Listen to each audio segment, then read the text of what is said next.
Hi, this is the Rusted Willow, and my name is Tammie. If you like DIYs, hauls, flips, and everything farmhouse, you are in the right place. Let's get started. DIY number 1. So the pieces to this lamppost are, we bought some pine boards and he cut me some circles out to make a base. This is an old post that we repurposed off of a 100-year-old farmhouse. These are just dowel rods, or one dowel rod that we put through the whole entire thing to hold greenery, wreaths, whatever your heart desires. This is another pine board that he cut out for a base, and this is actually a wooden lantern that I picked up at an antique store. These lampposts are inspired by Natalie Callahan from Design to the Nines. If you have not visited her channel, or if you don't know about her, you are totally missing out. She does the most upscale, awesome, get out your power tools, girls, DIYs, and I just love watching her. And it is actually going to go into a bucket. Going to go into this plastic bucket. It looks like a barrel, but it's plastic. I'm going to make it over. I haven't decided if I want to paint it white, black, or make it look galvanized. What do y'all think? Lantern right here is my niece's, and I thought she wanted it white, but she actually wanted it black. So we did put it in a black flower pot. This is another one of those old 100-year-old posts that came off of a very old house.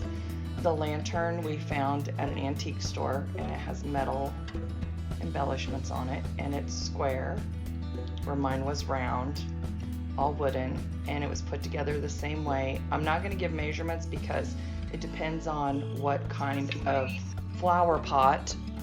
So now I'm just showing you that I am painting her lamppost black. She wanted it painted black. I thought she wanted it painted white. This is the top of it, and you can see that it's white inside. I'm just going over it with a dry brush,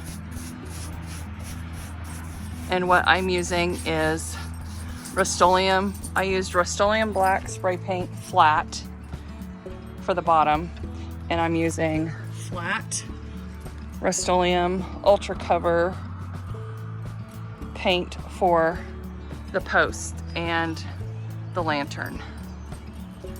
So let's get busy painting. Hopefully the dogs won't knock down the camera. I had already spray painted her flower pot white, and then I had to go back and re-spray paint it in black, and I am going over it with Rust-Oleum flat black paint, and I'm just brushing it on because we still wanted to leave the chippy look. I did not sand anything, and now I'm showing you that I'm using the 2x coverage Rust-Oleum flat black, and I sprayed the top of the lantern, the metal pieces, the metal embellishments with the black, and this is what hers looked like all finished. And I will give you in the final reveal, you will see what mine looks like all finished.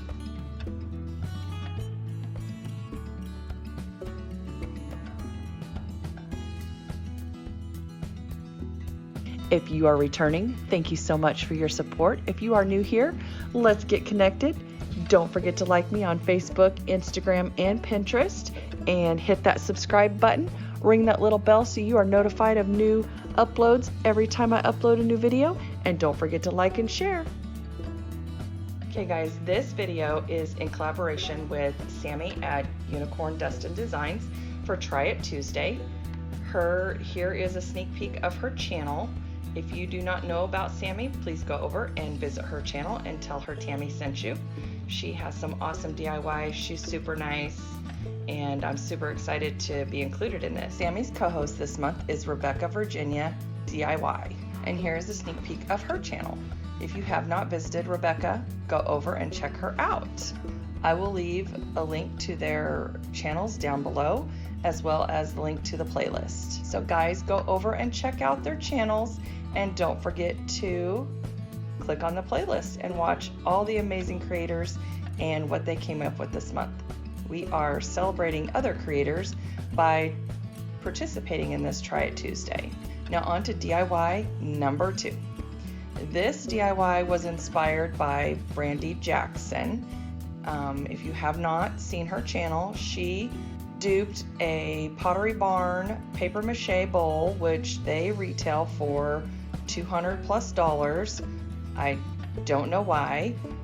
I bought that big bag of paper mache there, which I didn't show a picture of it. I will link it down below in my description box. I did buy it from Amazon. It's 5 pounds at $27. That was the better deal than the 1 pound bag. Anyway, $27, and you can make 4 or 5 bowls out of this. Now I did little batches because I didn't want to waste it, but I should have done a bigger batch. You literally mix this up like Play-Doh or pie dough, and with warm water, and then you just form it to your bowl mold. It's that simple. Now I covered my bowl in what's that called? Oh my gosh, it's gonna be one of those recordings where my brain just quits working. Press and seal. There you go. I covered my bowl with press and seal, and then I just started putting on the paper mache. Now you mix it really good with warm water. I did not mix mine really wet. I mixed mine pretty dry. It still takes a few days for it to dry, and I think the biggest thing is airflow. You don't want to leave it upside down too long. You don't want to leave it sitting up too long. You need to flip it so that it gets airflow, because it will mold. I don't know why. I don't know. Mine kind of started to mold, but I sealed it with some clear sealer, and it's good now. But anyway, airflow. Make sure once you take it off the mold that you're flipping it. So here I am. I'm just forming this paper mache to my bowl, and that's all my first batch made. So here I am on batch number 2, and I make like 4 or 5 batches. I can't remember how many I made, but it was a lot. And here I am kind of showing you the consistency of what I mixed it to, but I mixed mine pretty dry so that it would stick to the bowl. And then you just play with it until you get it how you like it. Now with mine, this is my first one, and I've only made one, so this is the only one I've made so far. I made the bottom pretty thin, so when I took it off the mold and it was still wet, it started to sink in. The bottom started to sink in. So I actually had to go back and repair that, and it was easy. I just made more paper mache, put it around the rim of the bottom, and it repaired just fine. So here I am, I'm just taking some warm water and smoothing it out. I felt like it was maybe too dry, so I wanted to smooth it out. You can go back after you're done and sand your bowl, which I did do that as well, but I thought I would get a little bit of a head start and smooth it out with some warm water.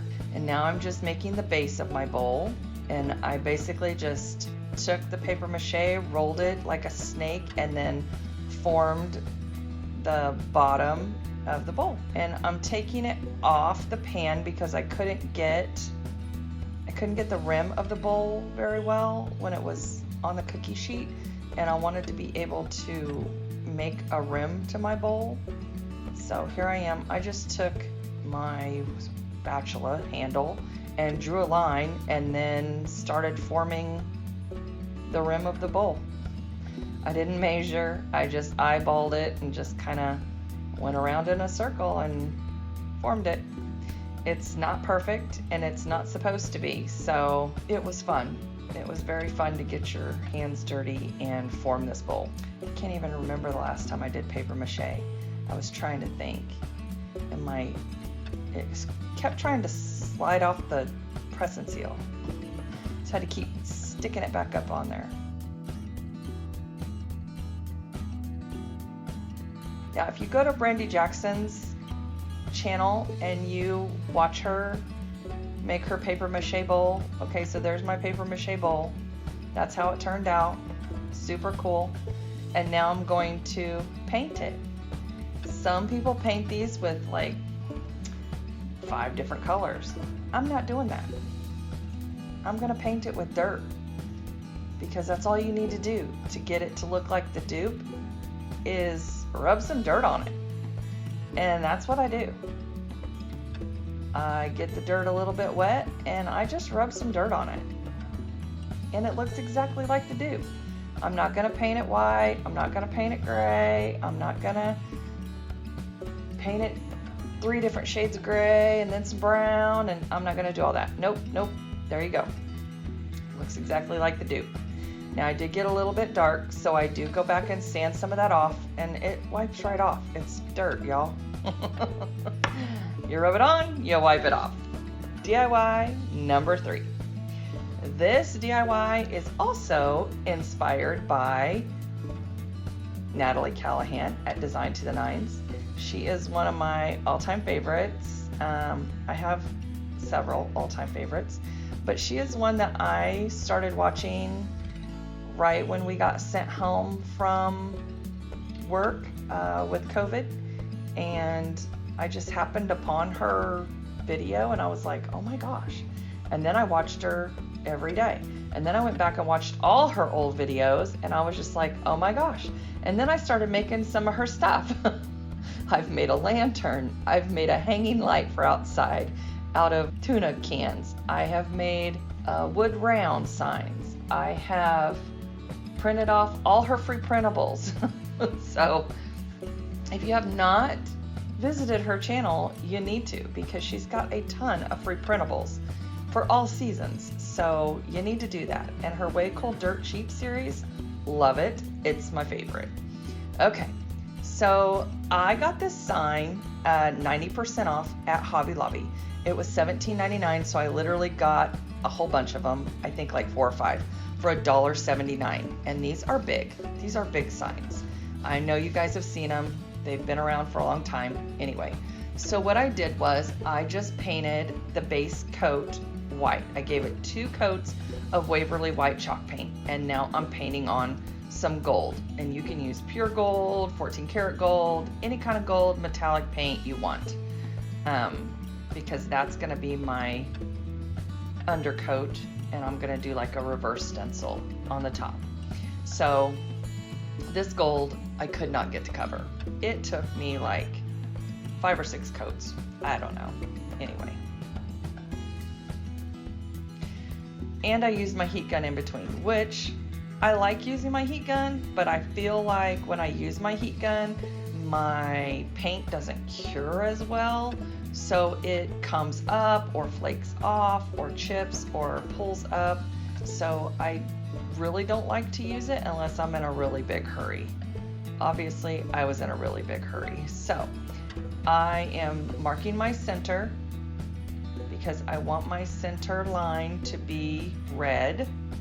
So I'm marking my center, and then I'm gonna space out my stripes with the other pieces of tape.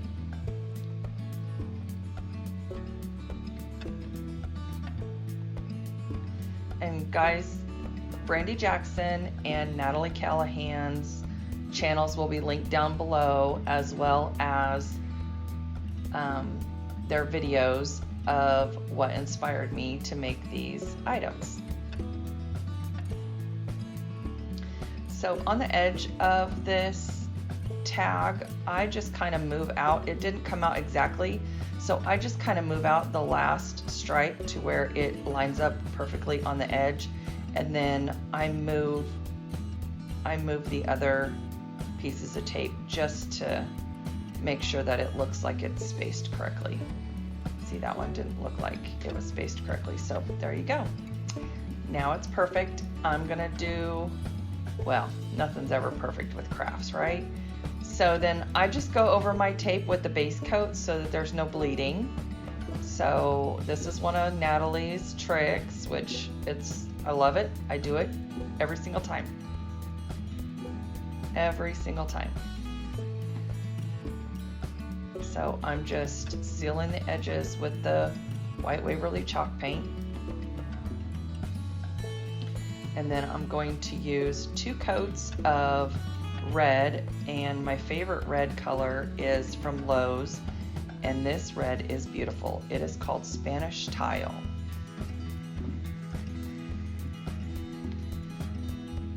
And if you don't have this red color, it is perfect for Christmas, Halloween, 4th of July. I mean, it is the perfect red. I can't even stress to you how perfect this red is.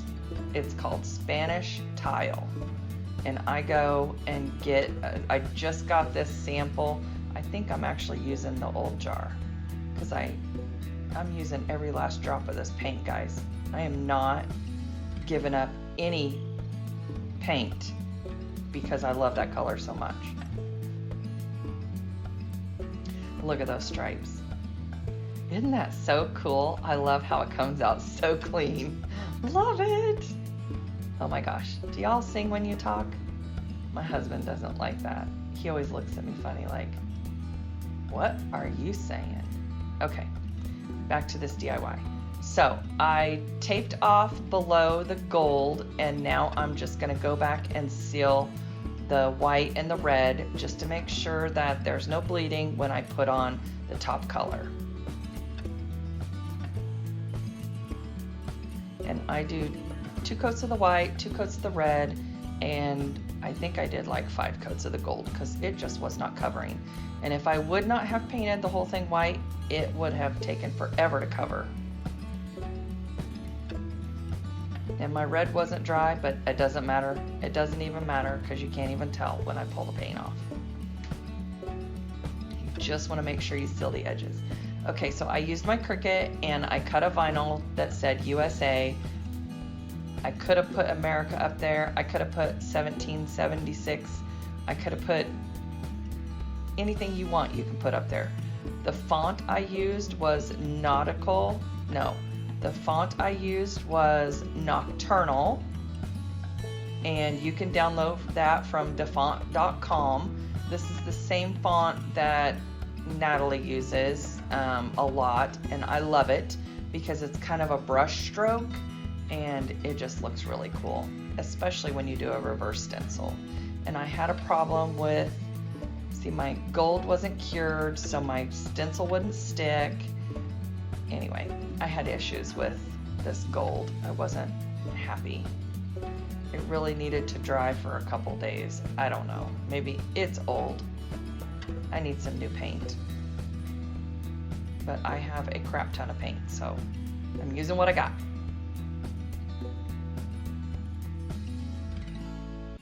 So now I'm using this beautiful color, which I don't know what the color is because it's a sample. I'll have to go down and look at my paint jar. I'll put the paint color of this beautiful navy down below in my description box.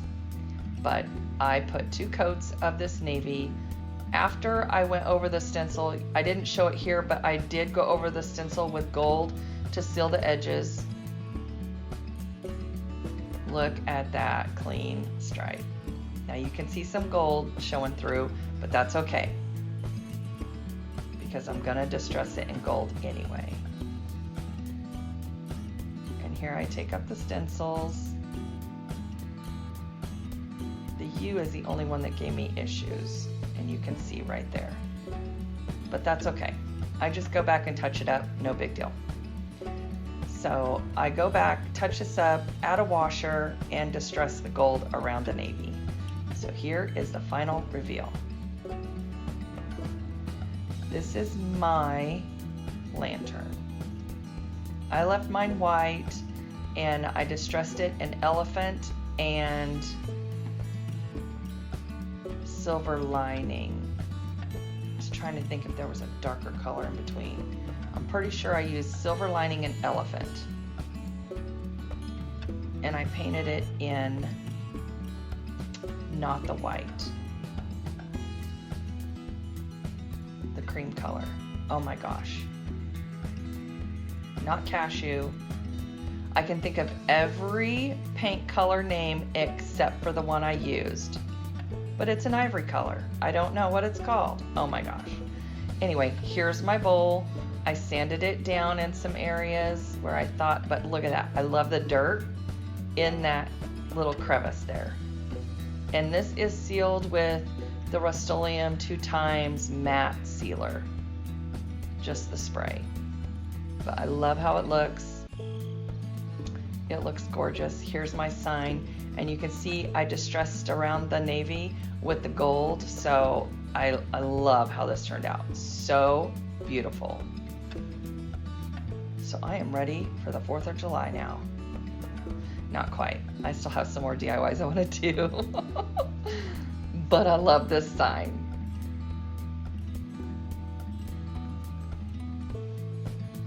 So tell me down below which project you like the best. And don't forget to go over and check out all the other ladies' channels from the playlist on Try It Tuesday, and also check out Natalie Callahan's Design to the Nines if you don't already, and Brandy Jackson's channel as well. She does a lot of high-end dupes, and I like watching her. I think she's super fun. Thank you again to Sammy at Unicorn Dustin Designs and Rebecca Virginia's DIYs, and thank you guys for watching. See you in the next one. Bye.